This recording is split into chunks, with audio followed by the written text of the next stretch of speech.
नमस्कारम, कैसे हैं आप सभी? हमने लास्ट लेक्चर में हमने सुप्रीम कोर्ट को कंप्लीट किया था और नेक्स्ट लेक्चर में हम आज हाई कोर्ट को और उसके सबऑर्डिनेट कोर्ट को कंप्लीट करेंगे। पूरी की पूरी जुडिशरी आज ख़त्म हो जाएगी और इस सबको पढ़ने के बाद आपको पता चलेगा कि इंडिया में जुडिशरी सिस्टम कैसे काम करता है, how to work in judiciary system of India. ठीक है? और जो डिस्ट्रिक्ट मजिस्ट्रेट होता है, क्रिमिनल केस को देखता है तो उसको क्या कहते हैं, और सिविल केस को देखता है तो उसको क्या कहते हैं। ठीक है? 20 से 22 मिनट की वीडियो रहेगी, थोड़ा सा पेशेंस रखना, बहुत सारी चीज़ें कंप्लीट हो जाएंगी। और उसके बाद मैंने 15 क्वेश्चन इसके डाले हैं मैंने वीडियो के लास्ट में, वो भी करके जाना। चलो स्टार्ट करते हैं। हाई कोर्ट भारत के संविधान के भाग कौन से में है? 6वें भाग में है। आर्टिकल 214 से आर्टिकल 232 तक है। आर्टिकल 214 क्या कहता है कि प्रत्येक राज्य का एक हाई कोर्ट होगा। ठीक है, सब बात मान ली। तो इसका मतलब ये होना चाहिए कि भारत में तो हाँ 36 हाई कोर्ट होने चाहिए, लेकिन तो ऐसा तो नहीं है। भारत में तो केवल 25 ही हाई कोर्ट हैं। भाई इंडिया में 2800 राज्य हैं और प्लस 8 यूनियन टेरिटरीज हैं, तो 36 राज्य हो गए? नहीं हो गए, लेकिन इंडिया में 25 राज्य हैं, सॉरी 25 हाई कोर्ट हैं। अब इसका मतलब पता है क्या निकलता है? इसका मतलब ये है कि एक राज्य का जो हाई कोर्ट है वो कम से कम 2 से 3 राज्यों की जुरिडिक्शन को लेता है अपने पास में, अपने पास रखता है। ठीक है, कि 3 राज्यों की भैया सुनवाई मैं करूँगा। वो कौन कौन से ऐसे हाई कोर्ट है मैंने लिस्ट दे रखी है नीचे, उसके बारे में एक करके हम पढ़ते हैं।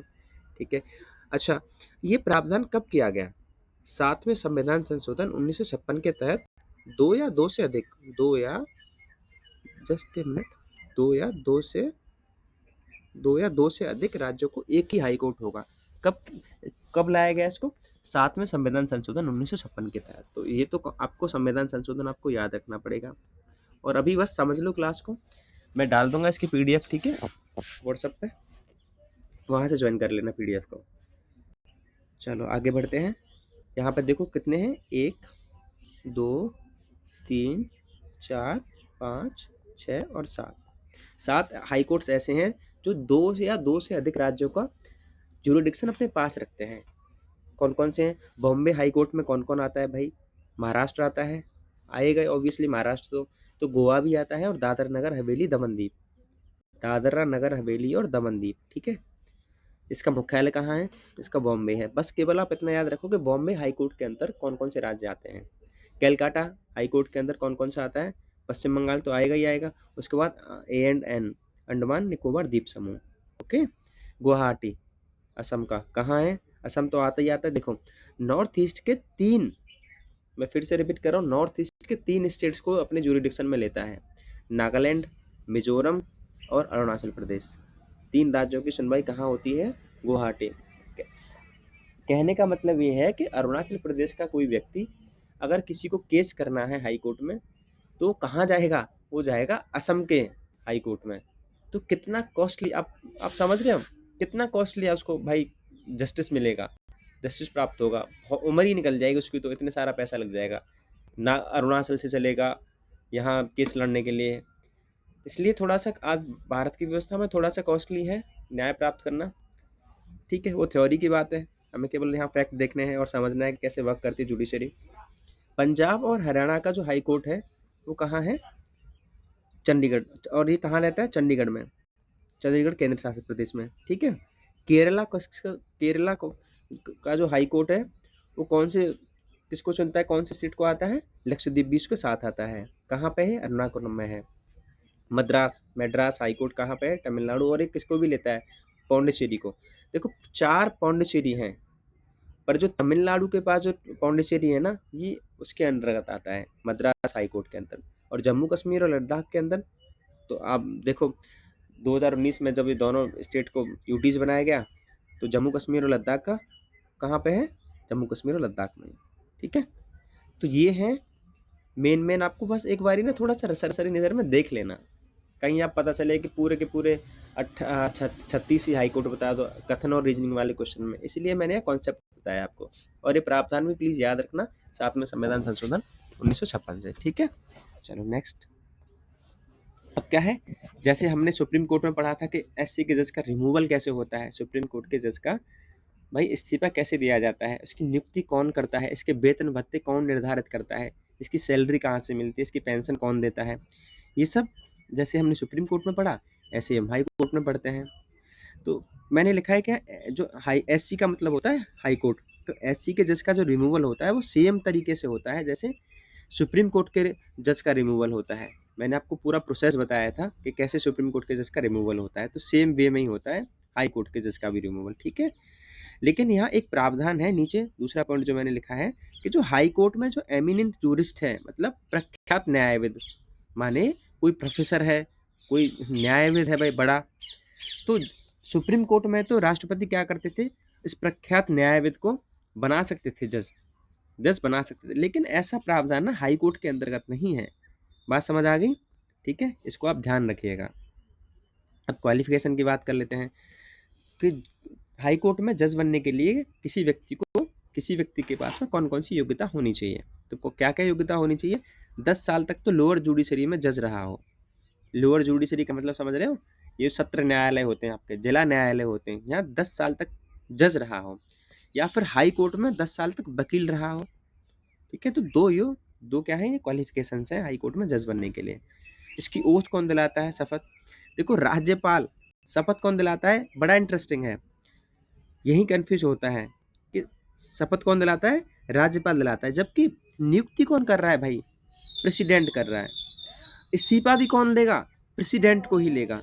यहाँ कंफ्यूजन मत हो जाना कि भाई सुप्रीम कोर्ट के केस में तो नियुक्ति ही प्रेसिडेंट कर रहा था, इस्तीफा भी प्रेसिडेंट कर रहा है, प्रेसिडेंट ले रहा है, ठीक है।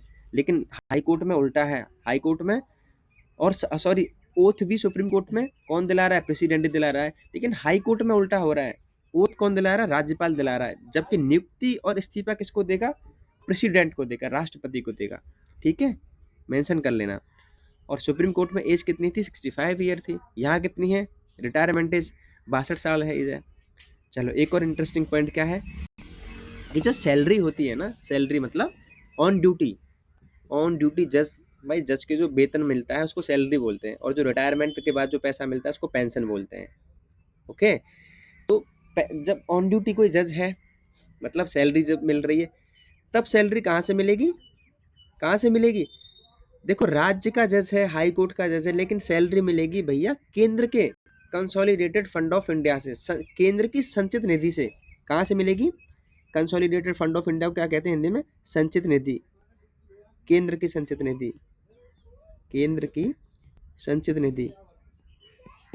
निधि, ठीक है। लेकिन जब रिटायरमेंट हो जाएगा तब उसको पेंशन कहाँ से मिलेगी, तब राज्य की संचित निधि से पेंशन मिलेगी। ये छोटा सा माइनर सा डिफरेंस है, पर यही इसी पे क्वेश्चन पूछते हैं और कई बार ही पूछते हैं, ठीक है, इसीलिए मैंने आपको 2 से 3 बार रिपीट किया है।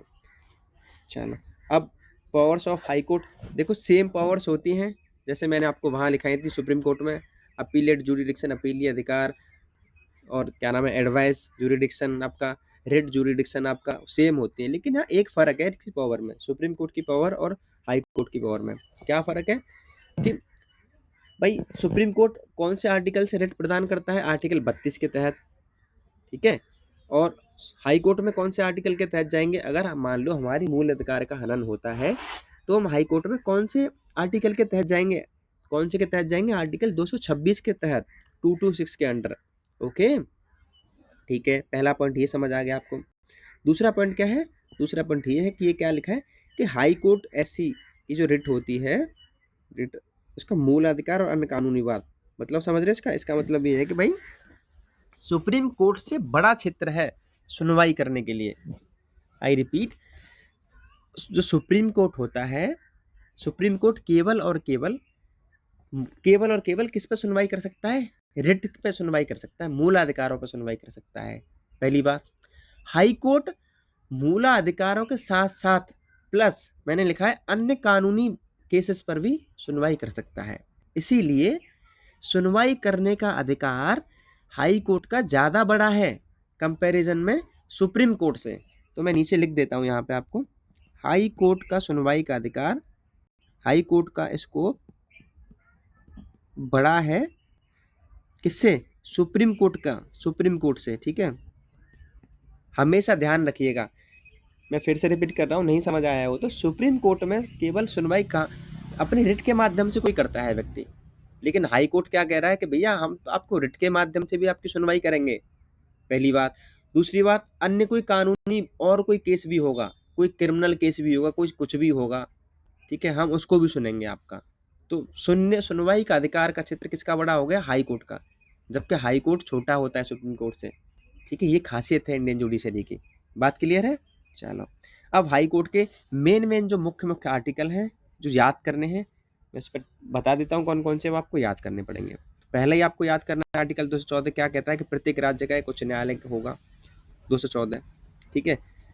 दूसरा 215, मैंने आपको सुप्रीम कोर्ट में बताया था कि आर्टिकल 227 में क्या अभिलेख न्यायालय मतलब रिकॉर्ड, कोर्ट ऑफ रिकॉर्ड होगा। उसी तरह भाई हाई कोर्ट का भी तो होगा ना, हाई कोर्ट भी तो अपने जजमेंट के रिकॉर्ड रखेगा, नहीं रखेगा किसी अलमारी में जाके। तो कौन से आर्टिकल में? 215 में, ओके।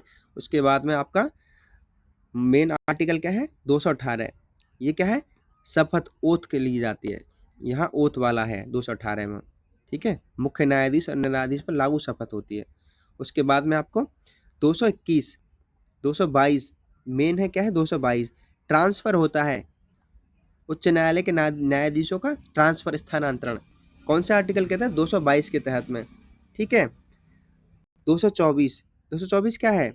अतिरिक्त या हाँ, अतिरिक्त जो एक्स्ट्रा न्यायाधीश हैं, अगर कोई मान लो हमें और हाँ कोई न्यायाधीश बुलाना है, कोई रिटायरमेंट न्यायाधीश बुलाना है, भाई केस का भार ज़्यादा, केस का बर्डन ज़्यादा हो गया, तो हम कोई चाहते हैं कि सीजीआई जो होता है वो और न्यायाधीश को बुलाए, तो कौन से आर्टिकल के तहत बुलाएगा?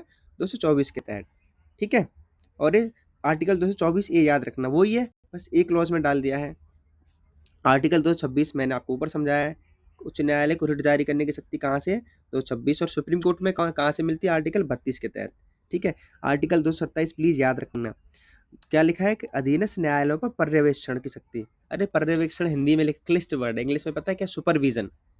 अरे मैं कोई मान लो आप कोई बड़े अफसर हो, तो नीचे वाला कोई सबॉर्डिनेट कोई अफसर है आपका, तो भाई सुपरविजन तो रखोगे ना आप। अरे मान लो कोई सुपरवाइजर होता है, सुपरवाइजर का मतलब क्या होता है कि उसके नीचे 100 बंदे काम कर रहे होते हैं, तो उसकी देख रेख करता है, कोई गलत तो नहीं कर रहा। तो ऐसे ही हाईकोर्ट क्या करता है, जो हाईकोर्ट के नीचे जो सेशन जज हैं, जो आपकी तहसील मथुरा, हाँ, इन पे तहसीलों में जो जो कोर्ट्स होते हैं उन पे सुपरविजन रखता है कि भाई वहाँ जज सही से काम कर रहे हैं नहीं कर रहे हैं, ठीक है। आर्टिकल 231 क्या है? एक से अधिक राज्यों के लिए एक सामान्य उच्च न्यायालय, कौन से आर्टिकल में लिखे थे भाई? 2 से 2 अधिक राज्यों के लिए एक उच्च न्यायालय होगा, तो कहाँ लिखा है? आर्टिकल 231 में। तो मेन आर्टिकल ये थे, प्लीज आप याद रखते रहें, ठीक है। अब बात करते हैं सबऑर्डिनेट कोर्ट्स की, अधीनस्थ न्यायालयों की, ठीक है। अब बात करते हैं सबऑर्डिनेट कोर्ट्स पर, अधीनस्थ न्यायालयों पर। देखो इसका मेंशन कहाँ कर रखा है भारत के संविधान में, यही पूछा जाता है, और कॉन्सेप्ट है एक दो वो पूछा जाएगा, बाकी कुछ नहीं है। तो कौन से आर्टिकल में मेंशन है? आर्टिकल 233 में मेंशन है, अधीनस्थ न्यायालय। अधीनस्थ न्यायालय बोले तो जो तहसील पर जो कोर्ट्स होते हैं अपने, जो डिस्ट्रिक्ट पर जो कोर्ट्स होते हैं, डिस्ट्रिक्ट कोर्ट है, तहसील पर मुंसिफ का न्यायालय है, सत्र न्यायालय है, ओके, ठीक है। कौन से भाग में? सेम भाग आता है, 5 भाग 6 में। इन अदालतों को आप एक चीज़ और ध्यान रखना, देखो हाई कोर्ट और सुप्रीम कोर्ट में गवर्नर का कोई रोल नहीं रहता है, केवल हाई कोर्ट के जज को केवल शपथ दिलवाता है, बाकी कोई रोल नहीं रहता फालतू का। लेकिन सबॉर्डिनेट कोर्ट्स में जो जिन जज का अपॉइंटमेंट होता है, नियुक्ति होती है, पोस्टिंग होती है, प्रमोशन होता है, वो कौन करता है? राज्यपाल भाई साहब ही करते हैं, बस आप ये देख लेना, ठीक है। चलो, अब डिस्ट्रिक्ट जज की बात करते हैं। देखो क्या है कि एक डिस्ट्रिक्ट जज होता है, जिले का जज जो होता है, अगर वो सिविल केस की सुनवाई कर रहा होता है तो उसको डिस्ट्रिक्ट जज कहते हैं। अगर वही डिस्ट्रिक्ट जज अगर क्रिमिनल केस की सुनवाई कर रहा होता है तो उसको क्या बोलते हैं? सेशन जज बोलते हैं। तो अब कंप्लीट है कि डिस्ट्रिक्ट जज किसको कहते हैं और सेशन जज किसको कहते हैं, ये कंप्लीट है, ओके। अगर उसकी अगर अगर डिस्ट्रिक्ट जज सिविल केस की सुनवाई कर रहा होता है तो उसको क्या, उस न्यायालय को क्या बोलते हैं? जिला न्यायालय, ठीक है। अगर सेम सेम बात है, सेशन जज जिसमें बैठा है उसको सेशन कोर्ट बोलेंगे, अगर डिस्ट्रिक्ट जज जिसमें जिस न्यायालय में बैठा है तो उसको डिस्ट्रिक्ट कोर्ट बोलेंगे, बात सीधी साफ है, इसमें क्या है। अब बात करते हैं नालसा, फेमस है, बहुत बारी पूछा जाता है। नालसा क्या है? देखो फुल फॉर्म देख लो, national legal service authority act 1987 में आया। आर्टिकल 39A, जो कि डीपीएस पीज में मैंने आपको एक आर्टिकल पढ़ाया था। क्या पढ़ाया था? आर्टिकल 39A में क्या है कि गरीब लोगों के पास पैसा तो होता नहीं है भाई, गरीब लोग अब वो भी तो न्याय लेने के लिए हैं भाई, उनको समान अधिकार, कानून का समान अधिकार दिया है आर्टिकल 14 के तहत में, अनुच्छेद 14 के तहत में। तो राज्य की नीति के निर्देशक सिद्धांतों में आर्टिकल 39 ये क्या कहता है कि गरीब लोगों को भी फ्री लीगल एड प्राप्त होनी चाहिए। ठीक है, गरीब लोगों को फ्री लीगल एड प्राप्त होनी चाहिए। अब न्याय बहुत महंगा है, supreme court, high court, district जज में कौन कौन जाएगा, तो इसके लिए भारत सरकार संविधान में क्या लिखा है कि नालसा, सॉरी क्या लिया, आर्टिकल 39A के सिद्धांत के तहत क्या बनाया, NALSA, national legal service authority. इसका मतलब क्या है कि अगर आप कोई किसी भी कोर्ट में जाइए ना, तो जज पूछता है कि आपके पास पैसे हैं केस लड़ने के लिए, आप बोलेंगे नहीं है साहब मैं तो गरीब हूँ, तो क्या होगा कि कोर्ट क्या करेगा, आपको एक सरकारी वकील प्रदान करेगा कि आपका केस अब ये सरकारी वकील लड़ेगा। ठीक है, इसका प्रावधान कहाँ करता है, नालसा करता है। आपने सुनी होंगी लोक अदालत है छोटी, सुनी है ना, बाइक का केस हो गया, भाई आपने जुर्माना नहीं भरा, 4-5 बारी आपका जुर्माना कट गया, चालान कट गया बाइक का, या फिर 4 व्हीलर का, ट्रैक्टर का, किसी का भी, तो 1 साल आपकी लोक अदालतें लगती हैं। तो नालसा के द्वारा ही लोक अदालतों का कॉन्सेप्ट आया था। और ये जो अदालतें हैं, लोक अदालतें हर स्तर पर लगती है, जैसे स्टेट के लेवल पर, डिस्ट्रिक्ट के लेवल पर, फिर तहसील के लेवल पर लगेगी। ठीक है, और हो सकता है विलेज के लेवल, पंचायत के लेवल पर भी लगे लोक अदालत।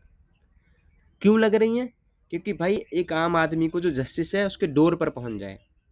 अब समझ आ रहा है मैं क्या बात कर रहा था इस लेक्चर के स्टार्टिंग में, कि जस्टिस कहाँ कहाँ तक है इंडिया में, किस किस डोर तक पहुंचा गया है। तो ये है पूरा का पूरा कॉन्सेप्ट खत्म हो गया। अब 15 क्वेश्चन है, पूरा निचोड़ हम पढ़ लेंगे। चलो बताते चलो जल्दी जल्दी। प्रत्येक राज्य में उच्च न्यायालय की स्थापना किस अनुच्छेद से होती है, कौन सा आर्टिकल है, मैंने आपको बताया था, बताओ कौन सा आर्टिकल है, आर्टिकल 214 है। दूसरा क्वेश्चन, उच्च न्यायालय को रिट जारी करने की शक्ति कौन से अनुच्छेद में लिखित है, कौन से उच्च न्यायालय को, आंसर क्या होगा 226। उच्च न्यायालय के न्यायाधीशों की नियुक्ति कौन करता है, राज्यपाल करता है, राष्ट्रपति करता है, मुख्य न्यायाधीश करता है, कौन करता है, राष्ट्रपति। उच्च न्यायालय में मुख्य न्यायाधीश और अन्य न्यायाधीशों का प्रावधान किस अनुच्छेद में है, उच्च न्यायालय में मुख्य न्यायाधीश और अन्य न्यायाधीशों का प्रावधान किस अनुच्छेद में है, बताओ कौन से अनुच्छेद में है। ठीक है, कौन से में है, आर्टिकल 216 में। अरे उच्च हाई कोर्ट का भी तो कोई मुख्य न्यायाधीश होगा, क्या होगा, चीफ जस्टिस होगा ना कोई, जैसे सुप्रीम कोर्ट का चीफ जस्टिस होता है, ऐसे ही तो हाई कोर्ट का होगा। तो कौन से आर्टिकल में प्रावधान है, आर्टिकल 216 में। अधीनस्थ न्यायालयों पर उच्च न्यायालय की पर्यवेक्षण सुपरविजन कर सकती कौन से में है, कौन से में मिलती है आपको, आर्टिकल 227 में। इस टेबल से देख लेना एक बारी कंफर्म करके, ये रहा 227। ठीक है, चलो रिवीजन हो रहा है आपका। उच्च न्यायालय कोर्ट ऑफ रिकॉर्ड कौन से में है, सुप्रीम कोर्ट में, और जैसे सुप्रीम कोर्ट में था ऐसे ही यहाँ पे भी है। तो उच्च न्यायालय में अभिलेख न्यायालय होने का प्रावधान कौन से में है, आर्टिकल 215। उच्च न्यायालय के मुख्य न्यायाधीश की नियुक्ति में किसकी सलाह ली जाती है, हाई कोर्ट में अगर चीफ जस्टिस की नियुक्ति की जाती है तो किस किस की सलाह ली जाती है, देखो भारत के मुख्य न्यायाधीश की, राज्यपाल की भी ले ली जाती है, यहाँ प्रेसिडेंट ने लिखा, प्रेसिडेंट की भी। ठीक है, तो यहाँ दोनों की ली जाती है। ओके, उच्च न्यायालय की न्यायाधीशों की सेवानिवृत्ति 62 साल है, हाई सुप्रीम कोर्ट में 65 साल है। 2 या 2 से अधिक राज्यों के लिए उच्च न्यायालय किस अनुच्छेद में लिखा है, कौन से अनुच्छेद में लिखा है, 231 में। उच्च न्यायालय न्यायाधीश का स्थानांतरण, ट्रांसफर कौन से आर्टिकल के तहत होता है, आर्टिकल 222। भारत का सबसे पुराना उच्च न्यायालय कलकत्ता। गुवाहाटी उच्च न्यायालय के अधिकार क्षेत्र में कौन कौन से राज्य आते हैं, बताओ कौन कौन से राज्य आते हैं। मैंने बताया था कि 3 नॉर्थ ईस्ट स्टेट्स आते हैं असम के साथ में, असम, अरुणाचल, मिजोरम और नागालैंड। उच्च न्यायालय न्यायाधीशों का वेतन किससे चार्ज होता है, देखो वेतन की बात कर रहा है, संघ सूची में होता है।